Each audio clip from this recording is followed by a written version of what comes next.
உத்தவரோட மனசுக்குள்ள ரொம்ப நாளாவே சில கேள்விகள் ஓடிக்கிட்டே இருந்துச்சு. ஒரு நாள் உத்தவர் அவரோட கேள்விக்கான பதில்களை கிருஷ்ணர் கிட்ட கேட்பாரு. கிருஷ்ணா, உனக்கு கடந்த காலம், நிகழ்காலம், எதிர்காலத்தை பத்தி நல்லாவே தெரியும். அப்படி இருக்க நீ தர்மன் கிட்ட போய் இந்த சூதாட்டம் வேணாம்னு சொல்லியிருந்தா இந்த மகாபாரத போர் நடந்திருக்குமா என்ன? சரி, அது கூட வேணாம் கிருஷ்ணா. பாண்டவர்கள் பகடை விளையாடும் போது அவங்க பக்கம் அதிர்ஷ்டத்தை உருவாக்கி இருந்தா அவங்க கேட்ட எங்களை பகடை காட்டியிருக்கும் அல்லவா? தர்மன் பகடை விளையாட்டில் நாட்டை இழந்து செல்வங்களை இழந்து ஏன் கடைசி அவரோட சொந்த தம்பிகளும் இழந்தாரு. அந்த சமயமாவது நீ சபைக்கு போய் தடுத்திருக்கலாமே. சபையில திரௌபதிக்கு அநீதி நடக்கும் போது மட்டும் ஏன் காப்பாத்தினாய் அப்படின்னு உத்தவர் கிருஷ்ணர் கிட்ட கேட்பாரு.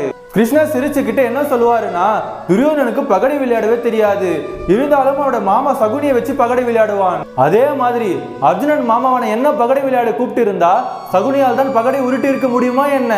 சரி, அது கூட வேணாம். நான் சூதாட்ட ஆடுற சபைக்கு வரக்கூடாதுன்னு தர்மன் அவனோட பக்தியால என்னை கட்டி போட்டான். ஆனா திரௌபதி என்னை காப்பாத்து மாதவான்னு சொன்ன அடுத்த நொடியே நான் ஓடோடி வந்தேன்னு சொல்லுவாரு கிருஷ்ணர்.